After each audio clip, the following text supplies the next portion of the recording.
बच्चों, द्रव की अवस्था या पदार्थ की अवस्था के बारे में अध्ययन करते हैं। द्रव या पदार्थ को भौतिक अवस्थाओं के आधार पर 3 अवस्थाओं में वर्गीकृत किया जा सकता है: ठोस अवस्था, सॉलिड स्टेट, द्रव अवस्था, लिक्विड स्टेट और गैस अवस्था, गैस स्टेट। जल एक ऐसा यानी कि द्रव है जो तीनों अवस्थाओं के अंदर पाया जाता है। ये ठोस में भी, द्रव में भी और गैस में भी, तीनों में पाया जाता है। इसके अलावा इनकी वैज्ञानिक जो हैं अब 5 अवस्थाओं पर विचार कर रहे हैं, जिसमें 3 तो ये ठोस, द्रव, गैस हैं, चौथी प्लाज्मा और 5वीं बोस आइंस्टाइन कंडेंसेट, जिसे BEC के नाम से जानते हैं। अब 3 जो अवस्था हैं, तीनों अवस्थाओं के बारे में अध्ययन करते हैं। ठोस अवस्था, ठोस अवस्था के क्या गुण धर्म होते हैं? इनका आकार निश्चित होता है, जैसे पत्थर ले लो, पेन ले लो, लकड़ी का गुटका ले लो, ये सब ठोस हैं। इनका आकार निश्चित होता है, इनका आयतन भी निश्चित होता है, ये एक निश्चित स्थान घेरते हैं। इनका घनत्व ज़्यादा होता है। ठोस में संपीड़ितता नगण्य होती है। यदि इनको दबाया जाता है, संपीड़ित किया जाता है, तो ये संपीड़ित नहीं होते हैं।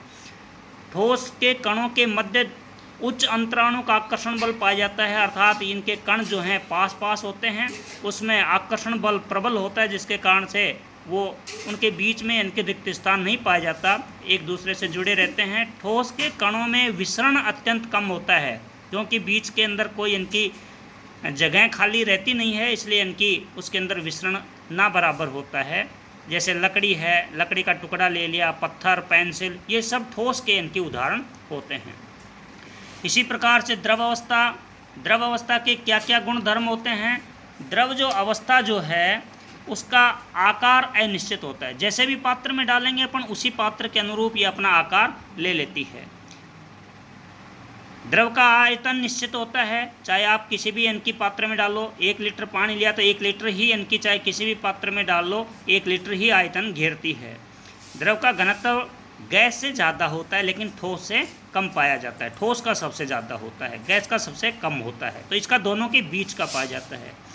द्रव में संपीड़ितता बहुत कम होती है। यदि बल लगा करके ना कणों को पास लाने की कोशिश करते हैं तो बहुत इनकी कम होता है, लेकिन बहुत कम इनकी हो पाता है। द्रव के कणों के बीच में दुर्बल अंतराणु का आकर्षण बल पाया जाता है, और द्रव के कणों में विसरण गैस से कम, ठोस से अधिक होता है। जैसे मान लो जल है, सरसों का तेल है, मिट्टी का तेल है, आदि आते हैं। इसी प्रकार से तीसरी अवस्था लेते हैं, गैस अवस्था। गैस अवस्था के क्या गुण धर्म होते हैं? गैस जो है उसका आकार अनिश्चित होता है, आकार कोई निश्चित नहीं होता। आप यानी कि गुब्बारे में भरो, गुब्बारे जैसा आकार ले लेगी, ट्यूब में भरोगे, ट्यूब जैसा आकार ले लेगी, तो इसका आकार जो है वो अनिश्चित होता है। जैसे भी इनकी पात्र के आकार के अनुरूप अपना आकार ले लेती है। गैस का आयतन भी अनिश्चित होता है। आयतन आपने जैसे मान लो कि किसी भी इनकी पात्र में भरी, तो उस पात्र के आकार के अनुसार ही इनकी आयतन लेती है। वर्गाकार है या वृत्ताकार है, तो उसका आयतन भी अनिश्चित होता है। आकार और आयतन दोनों ही अनिश्चित होते हैं।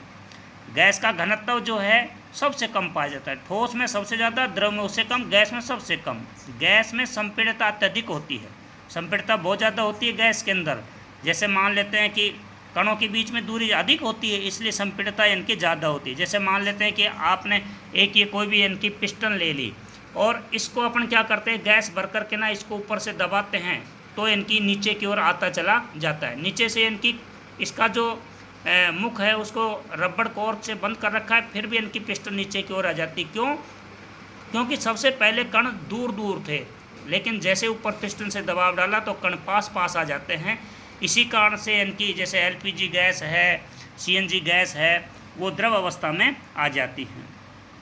तो इनके अंदर संपीड़ितता बहुत ज़्यादा होती है, सर्वाधिक पाई जाती है। गैस के कणों के बीच में अंतराणु का आकर्षण बल नगण्य होता है। जरा सा दबाव पड़ा और इनकी वो वहाँ से खिसक कर दूसरे कणों के पास चले जाते हैं। गैस के कणों में विसरण भी सबसे ज़्यादा होता है। वायु गैस अवस्था का सर्वश्रेष्ठ उदाहरण है। इसके अतिरिक्त ऑक्सीजन, नाइट्रोजन, कार्बन डाइऑक्साइड आदि भी होते हैं।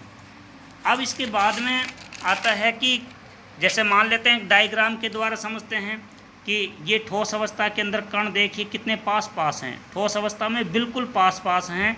इसमें बीच में रिक्त स्थान बिल्कुल भी दिखाई नहीं देता है। द्रव अवस्था के अंदर कणों के बीच में थोड़ा सा रिक्त स्थान ठोस की अपेक्षा ज़्यादा होता है, और गैस अवस्था जो है, गैस अवस्था के अंदर कण दूर दूर पाए जाते हैं। अब इसके बारे में अध्ययन करते हैं कि क्या ये पदार्थ जो हैं अपनी अवस्था को बदल सकते हैं। क्या पदार्थ अपनी अवस्था को बदल सकता है? हाँ, पदार्थ अपनी अवस्था को बदल सकता है। जैसे जल लेते हैं, जल जो है वो तीनों अवस्थाओं में पाया जाता है, ठोस, द्रव और गैस। जैसे बर्फ़ है, बर्फ़ ठोस अवस्था में है, जल द्रव अवस्था में है, और वाष्प जो है गैस अवस्था में होती है। लेकिन जब इनकी बर्फ़ जो है ठोस अवस्था में इसको गर्म किया जाता है तो ये जल में परिवर्तित हो जाता है, जो द्रव अवस्था के अंतर्गत आ जाता है। और यदि जल को उबाला जाता है तो उबालने पर इनकी जल से वाष्प बनती है, जो गैस अवस्था में चली जाती है। अब इनकी गैस जो है, गैस को, वाष्प को यदि ठंडा करते हैं तो ठंडा करने पर वाष्प पुनः जल की बूंदों के रूप धारण कर लेती है, द्रव अवस्था में आ जाती है। और जब उस इनकी जल का जब प्रशीतन किया जाता है, फ्रिज में रखा जाता है, ठंडा, अति ठंडा, अत्यधिक ठंडा किया जाता है, तो वो पुनः इनकी बर्फ़ में परिवर्तित हो जाता है। क्योंकि कणों की जब टेम्परेचर देते हैं या ठंडा करते हैं तो कणों के बीच की दूरी में अंतर आ जाता है, वो निकट या दूर चले जाते हैं, जिसके कारण से अवस्था परिवर्तित हो जाती है।